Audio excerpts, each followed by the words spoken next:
Vamos orar entregando o servo de Deus nas mãos do Senhor.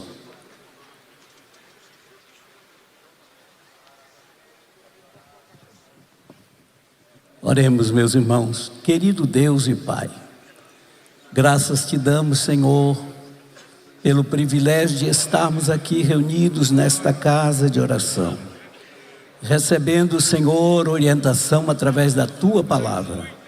Te louvamos por este dia, desde amanhã, o Senhor usando na instrumentalidade os Teus servos, pastores, que aqui ensinaram-nos a Tua Palavra.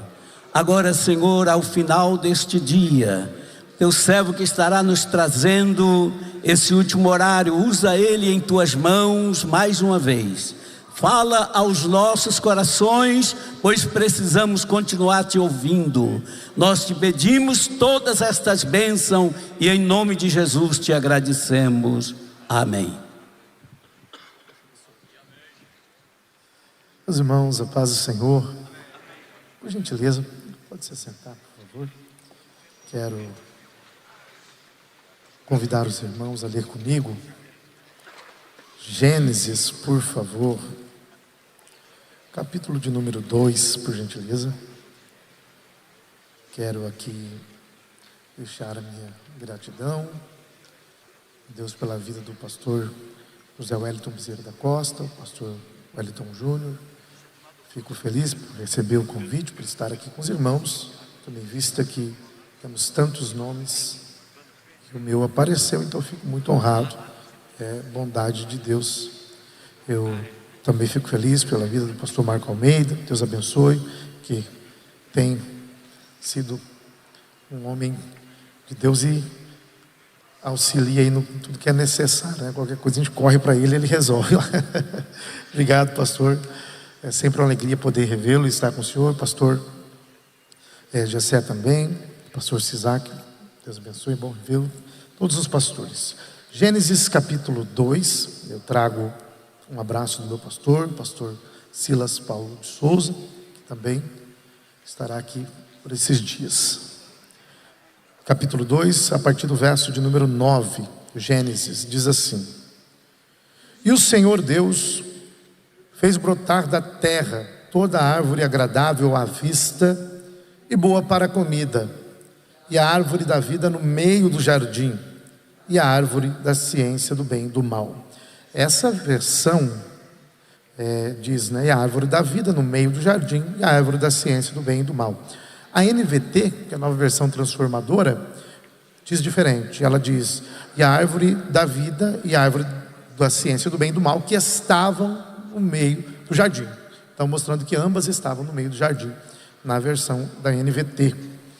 Verso 15: E tomou o Senhor Deus o homem e o pôs no jardim do Éden para o lavrar e o guardar.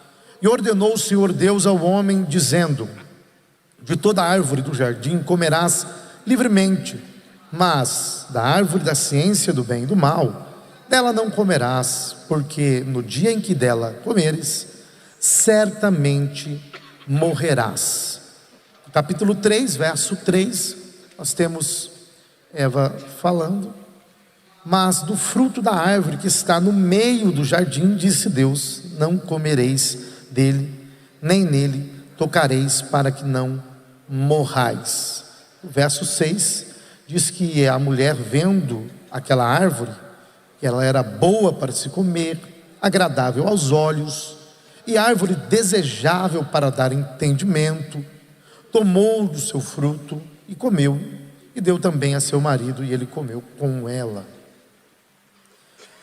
Esses textos, nós vamos refletir um pouquinho sobre eles, e para quem quer acompanhar na apostila, eu creio que está na página 152. Vamos pensar um pouco sobre esse assunto.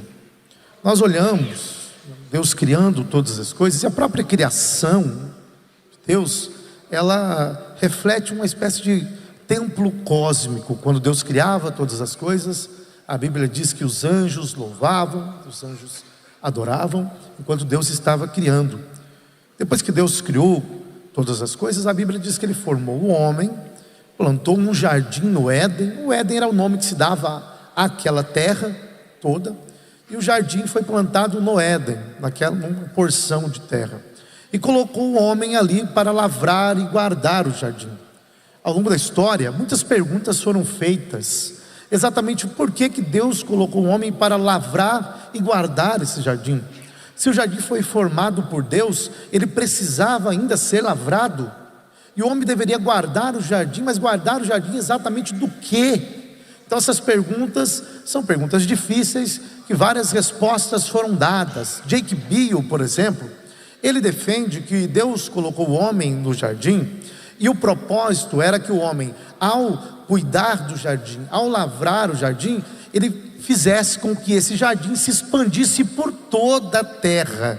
Então Jake Biel defende a ideia que o propósito de Deus era que o jardim, que a princípio estava em um lugar específico, numa parte do Éden, porque o Éden era a terra toda, e esse jardim deveria crescer à medida que o homem fosse lavrando, trabalhando, e ele tomaria conta da terra toda. Bom, segundo Jake Biel, esta era a intenção de Deus. Alguns outros pensam diferente.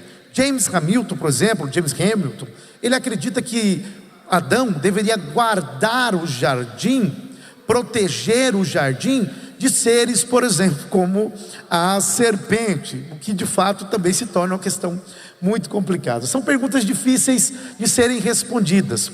O mais interessante nisso tudo é que as duas expressões, as duas palavras que aparecem aí, lavrar e guardar, elas também são usadas depois para se referir ao trabalho do sacerdote e do sumo sacerdote no tabernáculo e no templo.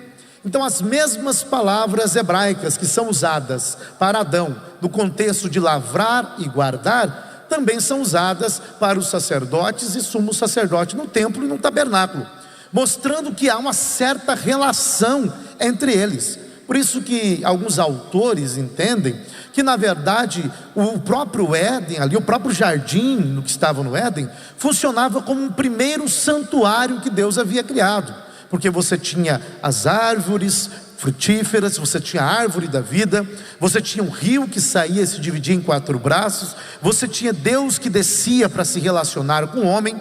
Então nessa perspectiva, Adão seria o primeiro rei sacerdote, porque ele recebeu o governo, mas ao mesmo tempo era alguém que se relacionava com Deus e devia também ensinar isso às gerações, se não houvesse o pecado, evidentemente. Bom, algo interessante nesse texto é exatamente Deus colocando no meio do jardim 2 árvores. Como nós vimos aqui, a árvore da vida estava no meio do jardim, porém a árvore da ciência do bem e do mal também estava no meio do jardim, porque no capítulo 3 Eva diz a árvore que está no meio do jardim, e no capítulo 2 a NVT traduz dizendo que as 2 árvores estavam no meio do jardim. Então tanto a árvore da vida quanto a árvore da ciência do bem e do mal estavam no meio do jardim. Logicamente estavam lado a lado, evidentemente, porque se estavam no meio, é provável que estavam lado a lado. Aí uma pergunta surge: bom, mas por que Deus colocou essas 2 árvores lado a lado? Qual foi o propósito disso? Por que Deus colocou as 2 juntas?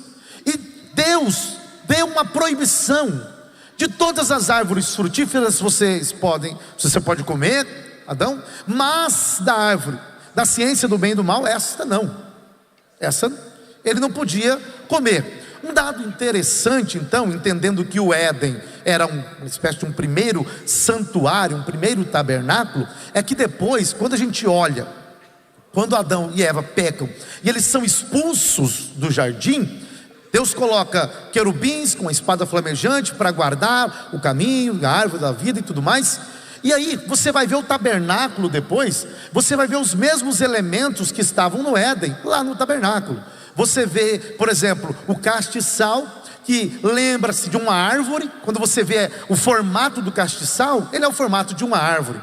Quando você chega no santo lugar, para entrar no santíssimo lugar, a cortina que separava, ela estava toda bordada com querubins, lembrando exatamente os querubins que foram colocados para guardar o caminho e vedar a entrada deles no jardim, porque havia um pecado. Então é como se o tabernáculo fosse uma rememoração, uma recapitulação do paraíso que foi perdido por causa do pecado. Então esse é um dado interessante. O mais interessante é que Gênesis começa mostrando Deus criando todas as coisas, colocando o homem em um lugar maravilhoso, porque Éden significa um lugar de prazer e delícias. Começa com um jardim, com comunhão, com a presença de Deus, homem exercendo autoridade. Só que Gênesis, no capítulo 50, ele termina com alguém morto dentro de um caixão no Egito. Aquilo que começou com criação, com vida, com comunhão, com a presença de Deus, termina com José morto dentro de um caixão no Egito. O que deu de errado, o que aconteceu com essa história que estava começando tão bem? O que aconteceu com algo que começa com vida, com comunhão, com presença, com promessas, crescer e multiplicar e dominar sobre todos os animais, e de repente, morte, caixão, Egito. Bom, se Gênesis 50 fosse o último capítulo da Bíblia, a morte teria vencido. Se Gênesis 50 fosse o último texto da Bíblia, a serpente teria triunfado, o pecado teria vencido. Um dia, um pai, ele comprou um gibizinho para o filho, aquelas historinhas em quadrinho, né? E o filho pegou aquele gibi e começou a ler. Aí de repente ele parou e foi lá no final. O pai falou: não, meu filho, não é assim que você lê. Você está indo para o final. Você tem que ir lendo a história e acompanhando a progressividade até o final. Você não pode ir para o final de repente. Aí o filho disse: não, pai, é que aqui nessa história o herói está apanhando tanto, ele está sofrendo tanto, que eu não aguentei. Aí eu fui lá para o final para ver o que acontece, e eu descobri que no final ele vence. Agora eu vou voltar e vou ler a história toda de novo, porque eu sei que ele vai apanhar até, mas eu sei que no final ele vai vencer. A história da Bíblia é a história exatamente que se desenrola assim. Por quê? Porque o pecado entrou no mundo, e com o pecado veio a morte, violência, catástrofe, dores, tristezas, tribulações. Só que Gênesis 50 não é o final da história, porque aquilo que começou com o jardim do Éden termina com o jardim do Apocalipse. Aquilo que começou com a morte aparentemente vencendo, termina com a vida triunfando. A árvore da vida que se perdeu no Éden é restaurada lá no Apocalipse. Há uma página final dessa história. Então, quando você estiver sofrendo e chorando, fica tranquilo, você já sabe o final da história. Nós vencemos no final. Não se preocupa. Então a Bíblia é uma história que começa com o jardim, mas termina também com o jardim. Por quê? Porque a palavra paraíso é uma palavra grega que traduz literalmente é jardim. Tanto que se você pegar Apocalipse capítulo 2, versículo 7, diz que ao que vencer, darei de comer da árvore da vida que está no meio do paraíso de Deus. Aquela árvore que estava lá no meio, mas que o homem perdeu por causa do pecado. Deus está dizendo: fica tranquilo, o Filho do Homem veio buscar e salvar o que se havia perdido, e abrir um novo e vivo caminho à presença do Pai, através do seu próprio corpo, o véu que se rasgou na cruz. Mas eu fiquei intrigado, pastor Jander, com uma coisa aqui nesse texto. Eu fiquei pensando, né? Por que Deus plantou, colocou, fez brotar essa árvore, pastor Isaac, lá no meio do jardim, essa árvore da ciência do bem e do mal? Porque não foi Satanás que plantou a árvore. Não foi Satanás que Deus colocou a árvore da vida, Satanás colocou a árvore da ciência do bem e do mal. Não, foi Deus que colocou. Se foi Deus que colocou e tudo que Deus fez é bom, então ela é boa.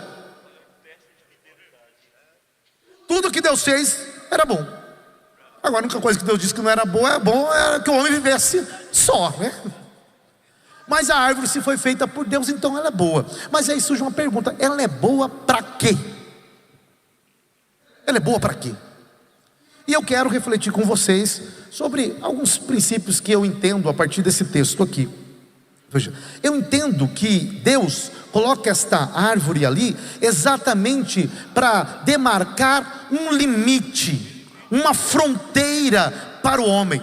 Porque Deus queria Adão, dá autoridade, você vai governar sobre os animais, você vai dar nome aos animais. Heber Carlos Campos diz que o nome que geralmente Adão dava era um nome por identificar características dos próprios animais. Então era uma taxonomia, era um estudo que ele fazia para poder conseguir nomear os animais, uma ciência muito bem evoluída para a época. Mas Deus coloca uma árvore dizendo: ó, todas as árvores frutíferas aqui você pode se alimentar. Só que você está vendo essa daqui? Sim, estou vendo. Pois é, essa aqui você não pode tocar. Você entendeu? Essa aqui está aqui no meio. Essa você não é para você mexer. Essa não é para você comer do fruto dela. Essa daqui é minha. Deixa ela aí. Tem todas as outras para você, mas essa aqui não é para você. Essa aqui não é sua. Por quê? Porque o homem precisava entender que existia um limite, e que se ele respeitasse o limite que Deus havia estabelecido, ele viveria e teria comunhão com Deus. Mas se ele desrespeitasse, como de fato aconteceu, o limite que Deus estabeleceu, ele iria enfrentar a morte, a destruição. Então, o primeiro ponto, esse limite era um limite ontológico, porque ele separava o Criador e a criatura. Porque Adão estava ali como um vice-regente de Deus, que tinha autoridade sobre a criação, abaixo do próprio Deus ali, a autoridade sobre a criação. Só que ele precisava entender que apesar de ter autoridade sobre a criação como governante e vice-regente, ele ainda assim era uma criatura. Ele ainda assim era um ser criado. Ele ainda assim era limitado. Então toda vez que ele olhasse para aquela árvore, ele deveria entender: bom, peraí, eu sou limitado, eu não posso tudo o que eu quero. Não posso fazer tudo o que eu quero fazer. Por quê? Porque apesar de ser o governante, eu ainda sou uma criatura. Um outro ponto, Adão foi posto como autoridade, mas ele não devia se esquecer: ele não era Deus. Havia uma diferença entre os dois. Um ponto pedagógico aqui: esta árvore ensinava que a vida que Adão tinha não era baseada na autossuficiência, mas era um dom divino. Ele recebeu isso como dádiva. Foi Deus que o formou e soprou isso em suas narinas.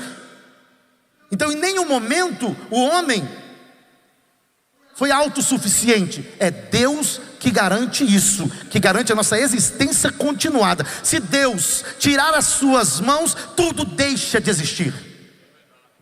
Ele que mantém tudo na existência. Hebreus diz que Ele sustenta todas as coisas com a palavra do seu poder.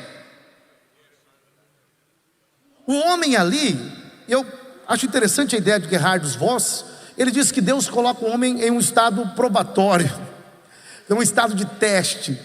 Por quê? Porque o homem foi criado, moralmente falando, em estado de perfeição. Mas isso não significa que ele não pudesse crescer no relacionamento com Deus, se desenvolver, até porque nós acreditamos muito bem que na eternidade nós vamos continuar aprendendo de Deus ad infinito.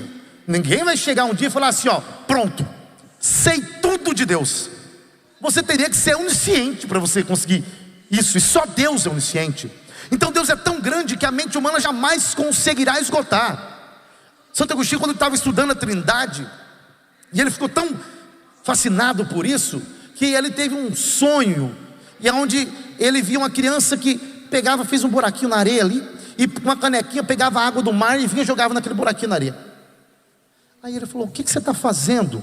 Aí o menino disse assim: ó, eu quero pegar toda a água do mar e jogar dentro desse buraquinho aqui. Agostinho disse: mas isso é impossível. Aí o menino olhou para ele e disse: pois é. E como você, com sua mente finita, queres entender todos os mistérios de Deus? Então a eternidade toda passaremos conhecendo Deus, aprendendo de Deus. Então Adão, à medida que se relacionava com Deus, ele ia conhecendo mais de Deus. Gerhard Voss acredita que Adão, nesse período probatório, se ele de fato fosse aprovado nesse teste, segundo Gerhard Voss, ele iria desfrutar de uma vida mais plena ainda, simbolizada pela árvore da vida, que teria um aspecto sacramental ali. Então podemos entender o seguinte: Deus coloca a árvore da vida como um aspecto sacramental, simbolizando a vida plena, Até porque lá em Apocalipse a árvore da vida vai estar lá, mas a gente não precisa dela para poder ter vida eterna. Porque 1 Coríntios 15 diz que o corpo é imortal. O corpo que vai ser revestido, o corpo mortal tornará o quê? Imortal. Ele não vai se tornar imortal porque eu vou comer da árvore da vida, mas é porque eu serei glorificado. Então por que a árvore da vida está lá? Qual o significado? Ela aponta, ela tem um significado simbólico, sacramental, da vida plena que nós desfrutamos agora em Cristo Jesus. No caso, quando estivermos lá, plenitude maior. E no Éden, Gerhard Voss acredita que era do mesmo jeito, que esta árvore, ela já apontava para uma vida muito mais plena, que o homem poderia desfrutar se permanecesse fiel. Porém, existia o outro caminho. A árvore da ciência do bem e do mal, ela simbolizava a possibilidade do homem rejeitar a Deus e escolher outro caminho. Se ela não existisse no jardim, se Deus não tivesse colocado ela lá, a liberdade não seria real, porque não haveria possibilidade de escolher. O homem não poderia escolher rejeitar o Criador se não houvesse esta opção. Então Deus torna a possibilidade real. Norman Geisler diz que Deus torna o mal possível quando dá liberdade ao ser humano, mas o homem torna o mal real quando usa a liberdade para praticar aquilo que desagrada o Senhor. Então a liberdade foi uma dádiva constituída por Deus. Por quê? Porque só há um relacionamento de amor verdadeiro quando há liberdade. Se Deus tivesse criado autômatos, seres sem liberdade, então todos seríamos programados para adorar. Mas por que Deus decidiu dar liberdade para o ser humano, se Ele sabia que o ser humano iria virar as costas para Ele, que o ser humano iria pecar? Mas Deus também sabia que muitos iriam adorar a Ele, buscar a Ele em espírito e verdade, como nós fazemos. Deus sabia que muitos iriam rejeitá-lo, mas muitos também, como nós fazemos, iriam adorar o Senhor. Só existem dois mundos em que o mal não existe. Um mundo em que não há criaturas livres. Neste mundo o mal não existe. Porém, neste mundo também, relacionamento de amor verdadeiro não existe. E o segundo mundo, em que o mal não existe, é um mundo em que o mal já foi vencido para sempre. E é este mundo que Deus escolheu criar. Um mundo em que o ser humano é livre e peca, mas Ele deu um jeito enviando o seu Filho Jesus Cristo para morrer na cruz do Calvário e derrotar a serpente e o mal para sempre.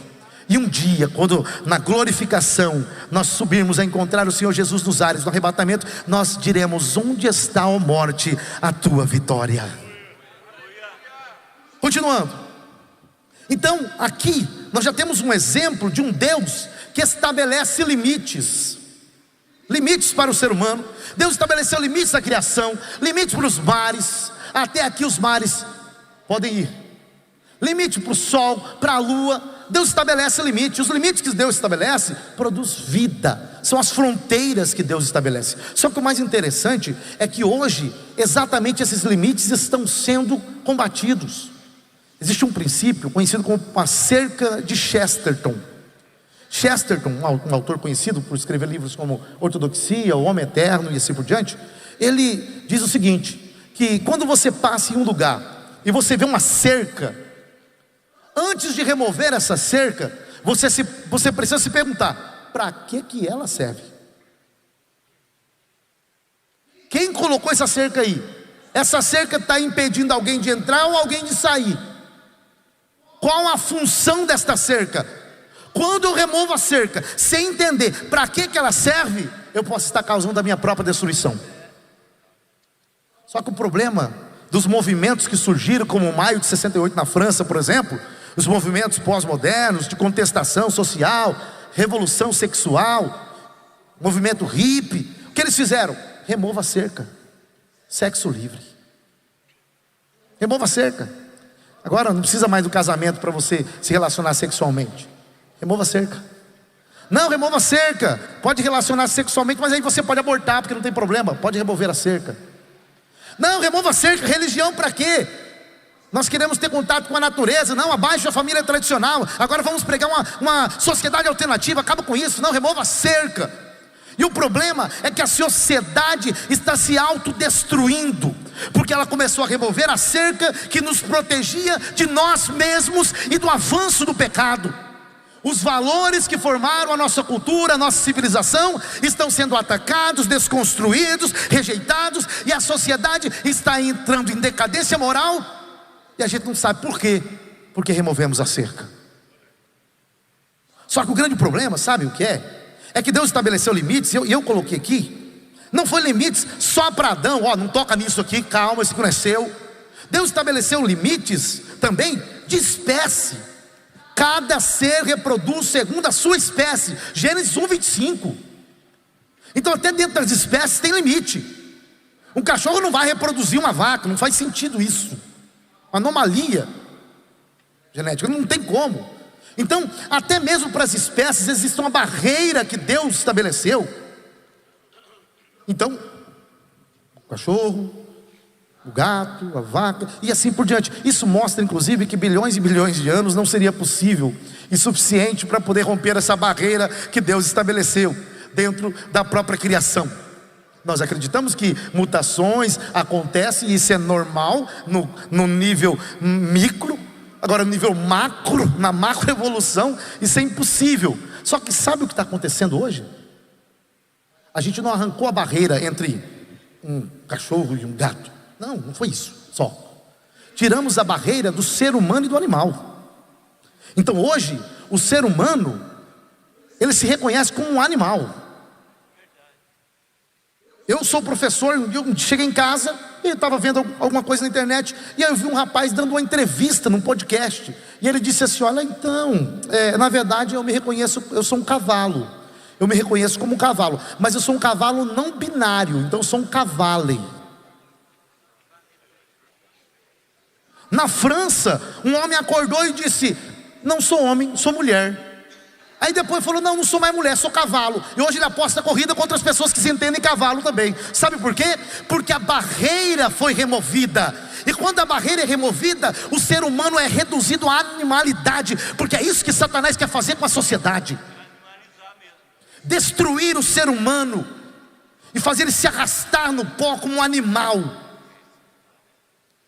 Então Deus estabeleceu limites para quê? Para o nosso próprio bem, para a nossa própria saúde espiritual. E quando nós começamos a arrancar a cerca, nós estamos causando caos na sociedade. Irmãos, a coisa é mais séria do que nós pensamos. Porque simplesmente falar o que eu estou falando aqui já pode ser considerado um discurso de ódio, em alguma instância criminoso. Porque quando você fala a verdade em uma sociedade que abomina o real, você vai ser perseguido. Então o grande problema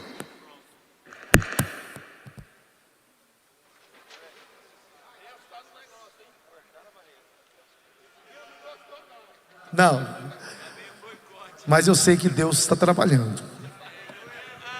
Deus está trabalhando. Porque enquanto tem gente lá no mundo que está querendo virar animal, a gente está virando santo pela graça de Jesus. Tem gente lá que está querendo se comportar igual animal. O Senhor está dizendo: mas eu quero que você seja um herdeiro da pátria celestial, vá morar no céu, reine comigo. As barreiras estão sendo removidas, e aí o que é homem, o que é mulher não existe mais. Judith Butler, que é um dos grandes nomes da teoria queer, teoria da performatividade dentro da ideologia de gênero, ela veio ao Brasil e ela deu uma entrevista, e está no YouTube, e ela diz bem assim: se eu acreditasse na Bíblia, eu acreditaria que homem nasce homem e mulher nasce mulher. Mas como eu não creio na Bíblia, ninguém nasce homem e ninguém nasce mulher.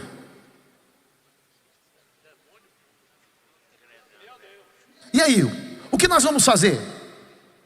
Nós vamos permitir que isso acabe influenciando os adolescentes, os jovens e as crianças, porque não tem um filme, uma série ou uma música do mundo que não traga essa ideologia para destruir a civilização e a família.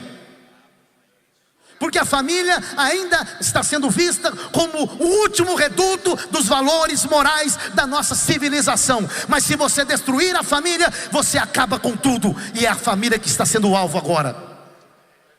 E o grande problema, irmãos, é que às vezes nós estamos desatentos. Não estamos percebendo o que está acontecendo. Pensamos que é só pintar a parede da igreja de preta que vai resolver o problema com os jovens.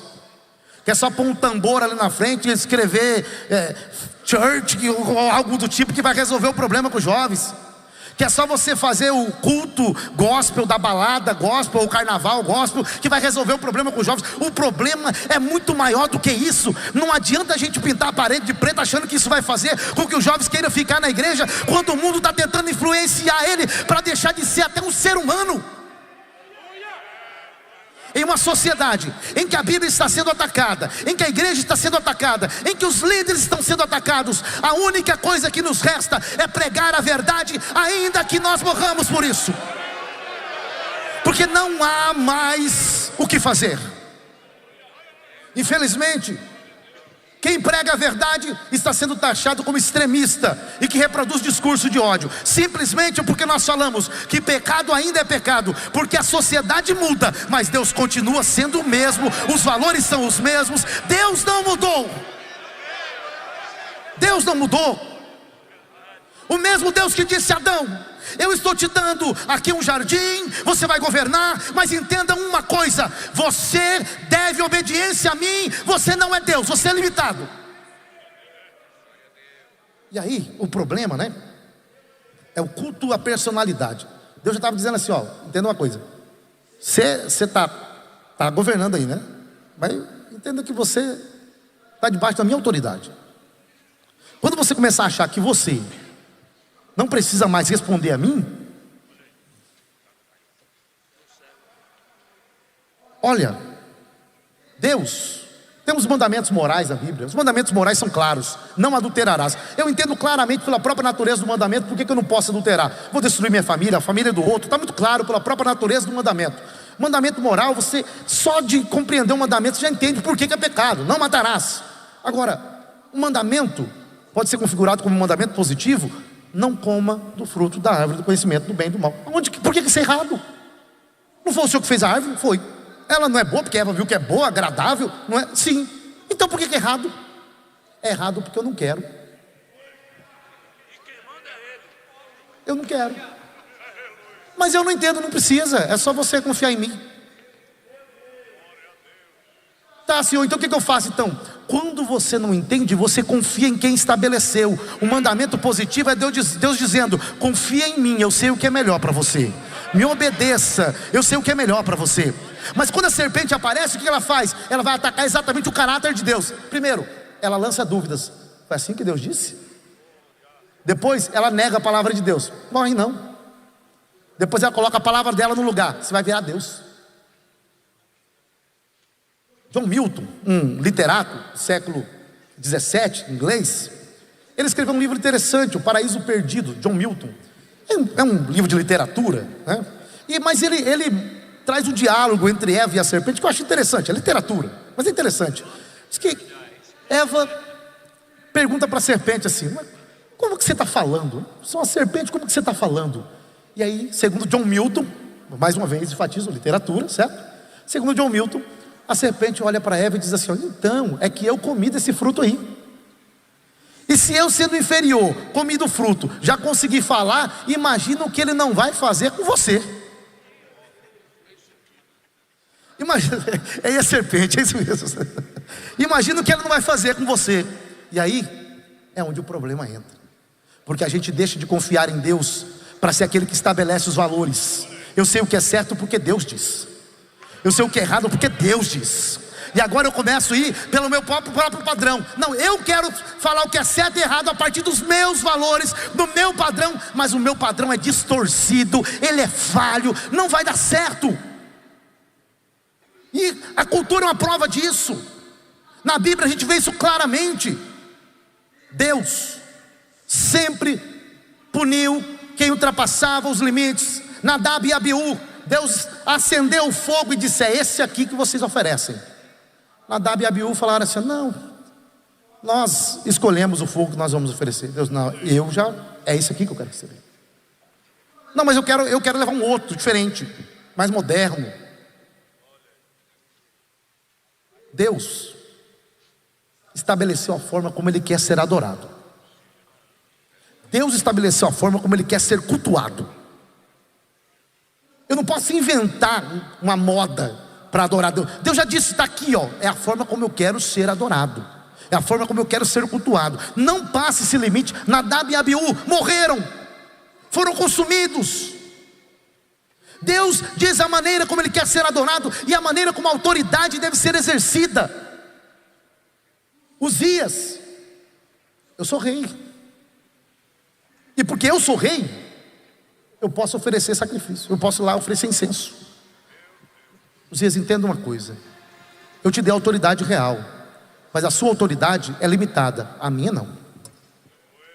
Você não pode ir aonde você quer e fazer o que você pensa. Sabe o que acontece? Sai leproso. Por que tanta coisa está acontecendo? Porque a gente está vendo tanta gente caminhando. E olha que interessante, né? Saiu uma pesquisa aí, acho que recentemente, né? Que o Brasil, o índice de evangélicos no Brasil aumentou, né? Vocês viram essa pesquisa? O índice de evangélicos no Brasil aumentou. Uma pesquisa recentemente. Mas é tão interessante porque parece que a sociedade não melhorou moralmente falando. Não é esquisito isso? O índice de evangélicos aumenta, mas parece que a decadência moral também aumenta. Aí a gente teria que se perguntar: que tipo de cristianismo é esse que essas pessoas estão professando? É o cristianismo que você pode vir para a igreja no domingo, cantar no conjunto, dizer eu sou santo, mas quando você vai para a escola, para a faculdade, você vive do jeito que todo mundo está vivendo. Por quê? Porque Deus é o cara lá de cima, Ele não se importa com a maneira que você vive. Limites são imposições humanas. Deus não se importa com isso. Mas na verdade quem estabeleceu o limite no Éden foi Deus. Não foi Adão. Foi Deus que disse: não coma. Quer viver? Não coma. Obedeça. Não importa a posição que a gente ocupa. O dia que nós pararmos de obedecer a Deus e começarmos a desrespeitar as fronteiras que Deus estabeleceu, nós estamos atraindo para a nossa própria vida a destruição. Para continuar, porque o tempo já está passando. Então, Deus estabeleceu limites. Outros exemplos: Saul, espera, eu vou vir. Espera, Samuel disse, fica tranquilo, espera que eu vou vir. Caim, Eli e seus filhos, Ananias e Safira. Tantos exemplos nós poderíamos citar aqui. Exemplos que só são maximizados na nossa cultura, que fortalece muito mais a ideia de que você faz aquilo que você acha que é certo, porque é seu corpo, suas regras. Sabe o que eu acho interessante, né, com essa ideia do meu corpo e minhas regras? É porque tem crente que repete essas coisas, entendeu? O pior é isso. Quando você olha para a Bíblia, você vai para Romanos capítulo 12, o texto diz claramente que nós nos oferecemos como sacrifício vivo, santo e agradável. Isso aqui é uma coisa interessante, porque no tabernáculo do Antigo Testamento, você levava um animal, quem ia oferecer o sacrifício, ele tinha que degolar o animal, para ele poder sentir a crueldade do pecado dele. Degola o animal vai ser morto, vai ser tirado ali o couro, vai ser colocado as partes, o sacerdote coloca as partes certinho no altar. O animal não era colocado vivo no altar. Como que você ia segurar um animal vivo no altar? O animal era colocado morto no altar.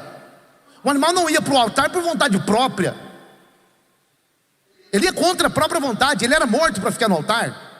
Quando o fogo queimava a carne, acabou o sacrifício, acabou o culto. Acabou ali. Agora Paulo está dizendo: mas agora a coisa é diferente. O sacrifício é vivo. Você vai lá no altar e você sobe lá vivo e fica lá, está queimando, não tem problema não, pode deixar a carne queimar, fica tranquilo, tá? E outra, é voluntário, porque não é ninguém que me leva, eu que ofereço meu corpo como sacrifício vivo, santo e agradável a Deus. Mas e aí, quando queimar, tudo acaba? Não, o sacrifício não queima, porque é vivo. Então o culto é contínuo, o culto não acaba. Aonde você vai, você está adorando, você está cultuando, você está glorificando. Por quê? Porque o culto não para. Então não tem como olhar para a nossa sociedade E defender isso aí é um absurdo. É mais interessante que, às vezes eu posto um vídeo no Instagram e um aluno fala assim: professor, o senhor acredita nisso? Não acredita nisso? Eu acredito nesse mais um pouco, que se eu falar um pouco você vai escandalizar. É que a gente acaba se segurando, né? Entregue tudo. Para caminhar para o final, nós temos que entender uma coisa. Nessa realidade em que tudo se tornou um espetáculo, em que as pessoas estão preocupadas apenas com ser visto, com redes sociais, pessoas que estão preocupadas, e ter rede social não é nenhum problema, porque é um veículo que a gente usa para propagar o evangelho, para divulgar a palavra de Deus. Isso não é um problema, muito pelo contrário, isso ajuda muito. O problema está exatamente no que tem acontecido hoje com essa sociedade, onde eles fizeram da rede social o lugar em que suas intimidades são expostas, o lugar em que as coisas que antes pertenciam à vida íntima agora é exposta publicamente, porque tudo virou um espetáculo. Acabou a privacidade, mas exatamente. Uma das características da pós-modernidade é exatamente isso. Essa linha que define o público do privado se perde. Por quê? Porque agora, Richard Sennett, por exemplo, ele fala sobre isso. Ele diz que a sociedade contemporânea, ela acabou criando um mundo em que você não tem mais o direito de se resguardar na sua privacidade. Ele chama isso da tirania da intimidade. O livro dele é O Declínio do Homem Público, da tirania da intimidade. Por quê? Porque agora você tem que postar lá. Você está tristinho, você está... tudo. E vira um negócio, sabe, um espetáculo realmente. O problema é que quando vem para a igreja, né? Aí tudo vira um espetáculo. Vocês sabem, vocês já viram. Vocês sabem o que eu estou falando. Aí a pessoa, ela não adora mais. Porque ela vem para simplesmente, entendeu? Mostrar que ela veio um pouquinho, sentou, foi embora. Nós não somos chamados para ser assimilados por esta cultura, por este tempo, por esse espírito. A igreja sempre foi resistência e precisa continuar sendo. A igreja sempre foi resistência, mesmo quando a igreja se relacionava de forma muito íntima com a política, sempre tinha alguns remanescentes que acabavam não sendo cooptados. Não que a política seja um problema, ela é importante, com certeza, mas nós temos esferas que são esferas independentes. São esferas de atuações independentes, cada um importante dentro das suas funções. Mas a igreja não pode se curvar. Nós não precisamos de político para poder continuar sendo igreja. Porque nós nunca precisamos. Porque a igreja nunca precisou de política em Roma para poder continuar sendo igreja. A igreja sempre precisou de Jesus para continuar sendo igreja. E por isso que ela está viva até hoje. Então a gente não vai votar em ninguém não, a gente vai votar sim, porque a sociedade precisa de político crente. Não é a igreja que precisa de político crente. A igreja precisa de Jesus. Quem precisa de político crente é a sociedade, para ver se melhora um pouco, porque a coisa está feia. Mas e a igreja? A igreja continua acreditando que Jesus sustenta ela, e ela caminha porque Ele fortalece ela. E é isso que nós acreditamos. Então nós não nos curvamos, somos resistência, e zelamos pela doutrina. Não cedemos à cultura, ao espírito da época. Nós não cedemos, porque nós sabemos que Deus estabeleceu limites. Por quê? Porque as barreiras que Deus estabelece, as fronteiras que Deus estabelece, servem para nos dar vida. Sabe o que é interessante, né? E os senhores que trabalham com jovem adolescente sabem disso. Quando você vai conversar com um jovem adolescente, é muito comum uma pergunta bem assim, ó: tal coisa é pecado? Tal coisa é pecado? Não é verdade? Tal coisa é pecado. Por quê? Porque ele quer descobrir qual é a linha que separa o que é pecado do que não é pecado. Porque aí ele vai andar na linha. Não, se eu estou andando aqui na linha, tá bem, porque o pecado é da linha para lá. Aí ele pode andar na linha que ele não está pecando. Isso é espírito de crente? Porque o cristão não precisa que alguém fique falando assim, ó, tá vendo essa cartilhinha aqui? Toma, segue ela, essa cartilhinha. A Bíblia é a palavra de Deus, com certeza. Mas eu não preciso criar uma cartilhinha de regra. Tudo que eu preciso saber está aqui. E o Espírito Santo, o fruto do Espírito, me diz aonde eu posso ir, o que eu posso fazer, aonde eu posso pisar. Eu não quero saber qual é a fronteira para eu atravessar. Se a fronteira está ali, eu quero é ficar longe dela. Por quê? Porque quanto mais perto de Jesus, mais longe da fronteira do pecado. Mas a gente começa a banalizar. Não, isso é costume humano. Isso não é como uma influenciadora famosa disse: Jesus até que é legal, o fã-clube que estraga. O fã-clube é a igreja. Por quê? Porque o fã-clube fala que é pecado tais coisas. E Jesus não fala isso. Ah, Jesus é legal. É o cara lá de cima. Então vamos zelar pela doutrina. Não ceder à cultura que distorce a palavra. Guardar a santidade. A santidade do corpo. Porque agora o nosso corpo é um instrumento para a justiça. Romanos capítulo 6. Guardar a santidade do culto. Como obreiros que somos, temos responsabilidades. Fomos chamados para trabalhar e para guardar. Adão, você vai guardar. Não deixa acontecer nada não. Tem um autor que ele escreveu um livro chamado Silêncio de Adão. É um livro interessante, porque ele mostra, olha, Adão se calou quando ele deveria ter falado. Ele deveria ter falado. E o mais interessante que Paulo, escrevendo na primeira carta a Timóteo, Paulo diz assim: Eva foi enganada, mas Adão não foi. E aí como que você vai interpretar isso, né? Você pode interpretar isso de algumas formas possíveis. Uma das é: Adão sabia o que estava fazendo. Ele não foi enganado. A Bíblia diz em 3 lugares que Eva foi enganada. Gênesis capítulo 3, 1 Timóteo capítulo 2, 2 Coríntios capítulo 11. Mas diz que Adão não foi enganado. E agora? Por isso que Romanos 5 diz que por um homem entrou o pecado. A responsabilidade. O Senhor nos chamou para uma responsabilidade. E nós iremos prestar contas ao Senhor por isso. Porque quando a gente fica quietinho, porque às vezes falar é complicado, Deus está nos chamando, irmãos, para viver essa batalha nas últimas horas.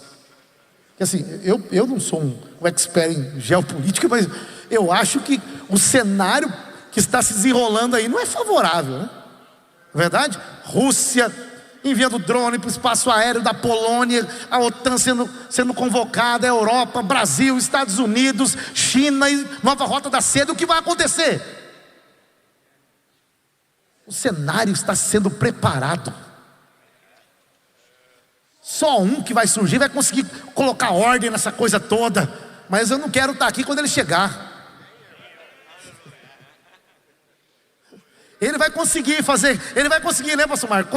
Colocar ordem aí, ele vai ter o seu jeito. Mas a igreja não vai estar aqui não. Porque a igreja não aceita os valores deste mundo. Nós somos desarraigados, Gálatas 1:4. O Senhor nos arrancou com raízes deste mundo. Não vivemos mais para esta era. Então a minha intenção com os senhores nesta tarde era simplesmente dizer que nós temos uma responsabilidade. Deus chamou Adão, lavrar, guardar. Você tem um mandato cultural, você tem uma responsabilidade. Nós também temos. Nós temos uma responsabilidade. Mas nós precisamos exercer aquilo que o Senhor nos chamou para fazer dentro dos limites que Deus estabeleceu. Dentro dos limites que Deus estabeleceu. E a gente não pode se acovardar não. Eu estava conversando com um pastor, né? Eu nasci ali em Mariluz, no Paraná. E eu fui criado na igreja. Mas eu sempre gostei de música, né? Eu pensei, né? Vou fazer uma dupla, Daniel e Samuel, né? Porque eu fui morar em Cuiabá, Daniel e Samuel de Cuiabá, ou os levitas de Cuiabá, tanto faz, né? Vai ser isso. Mas um dia eu estava num culto, numa quarta, levei um violãozinho, cantei uns hinos lá. E aí um irmão veio e falou assim para mim: ó, Deus manda te dizer que você não vai cantar não, que você vai ensinar e pregar. Na minha mente eu falei: mas essa foi da carne, viu? Na hora, porque não existia isso. Não existia isso. E aí o irmão, na hora, parou, ele estava saindo, ele parou, voltou e disse assim: ai, Deus acabou de me falar que você duvidou e disse que não é ele. Eu falei: meu Deus, que isso? Jesus. Aí eu falei: não, então, amém. Se o senhor falou, eu já vou encerrar, meu pastor. O senhor falou, então. Mas aí eu passei uma prova terrível. Sabe aquela prova? Na época, casquinha, né? Eu já estou no vermelho ali, ó. Meu Deus do céu. Na época, a casquinha, né, é R$1. Eu não tinha R$1 para comprar uma casquinha de sorvete daquela. Eu numa prova, eu falei: quer saber? Não quero saber mais de igreja, de cooperar, eu sou jovem. Aí eu vou ficar lá no jovem. Fiquei no jovem, sentei, eu estava cooperando, sentei e fiquei lá. Sou jovem, ninguém pode falar nada, não quero nada disso não. Aí o pregador começou a pregar. Pastor, já chega aqui perto, já que eu já entrego para o senhor, senão o negócio está me assustando, aquele vermelho.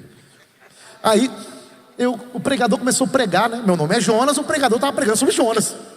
Eu falei: Senhor, se o senhor tem um negócio comigo, fala comigo hoje. Não quero mais também. Aí o pregador pregando sobre Jonas, eu falei: não, mas não é assim, eu quero que fale diretamente. Não, é mais direto que isso, eu queria mais ainda, né? Ainda bem que Deus não mata a gente nessas horas, né? E aí o pregador no final: vem aqui, eu quero orar por vocês. Eu falei: não falou comigo, não vou. Aí um diácono veio falando em línguas, pegou no meu braço e levou lá na frente. O pregador disse: era a confirmação que eu esperava. Assim te diz o Senhor. Bom, eu já ouvi Deus falar com um monte de gente. Meu servo, levanta a cabeça. Ei, eu estou contigo, eu te chamei desde o ventre. As nações te dei para o profeta, vou te colocar com uma flecha na mão do arqueiro, lá pelos 4 cantos da terra e tudo. Eu já vi Deus falar assim. Baixei a cabeça, esperei, vai vir. O pregador olhou e disse: olha, o que eu tenho que te dizer é rápido. Deus manda falar para você: se coloca na posição, se conserta, porque senão ele não conta mais contigo. Eu falei: nossa, tá bom, já que o senhor falou com tanto amor assim, então eu quero, né? E não parei até hoje. Não parei até hoje. Então a palavra que o Senhor tem para nós é: vamos trabalhar, porque a obra é do Senhor. Mas o Senhor nos chamou para esta seara, e um dia seremos recompensados por Ele, não importa quão dura seja. Graças a Deus. Quem pode dizer amém? Glória a Deus por essa poderosa palavra do nosso pastor Jonas. O importante é que começou mal com Adão, o primeiro Adão, mas vai terminar em festa. Em breve essa igreja vai subir e nós estaremos para todos sempre exaltando e glorificando o nome do Senhor. Glória a Deus. Quero agradecer a minha participação aqui e mais uma vez publicamente quero agradecer o meu presidente, pastor José Wellington. Muito obrigado. Estamos debaixo da sua orientação, da sua direção. Conte conosco. Quero agradecer o suporte dos irmãos aqui, todos vocês, Gessé, Marco Almeida aí na liderança da secretaria, secretária adjunto, a mídia mais uma vez, Tiaguinho. Deus abençoe aí o seu trabalho, que é um trabalho nobre. Daniel, que cuida ali do som. A todos vocês me ajudaram aqui. Todos vocês estiveram aqui e me deram esse suporte. Deus abençoe a cada um de vocês. Então eu agradeço a todos em nome de Jesus. Passaremos uma vírgula e à noite retornaremos a este santuário às 19 horas para adorar o nome do nosso Senhor Jesus Cristo. Portanto, ficamos em pé e vamos agradecer por esta tarde maravilhosa. Esse aprendizado do dia inteiro, aliás, eu acompanhei, viu, pastor? O dia inteiro. É coisa fantástica. Essa escola realmente é uma bênção. Quero agradecer a todos vocês, a esses pastores, né? O pastor Cisac ali daquela linda cidade de Rio Claro, né? Nunca mais foi a mesma depois que o pastor chegou lá. Deus abençoe, viu? Vamos pedir para que o pastor Marco Almeida venha agradecer a Deus aqui. Ele que é um dos nossos diretores, secretário adjunto, e ele que trabalha bastante, vai trabalhar mais um pouco aqui orando, alguns pedidos de oração, e o senhor termine aí com a bênção apostólica. Meus irmãos, mais uma vez a paz do Senhor.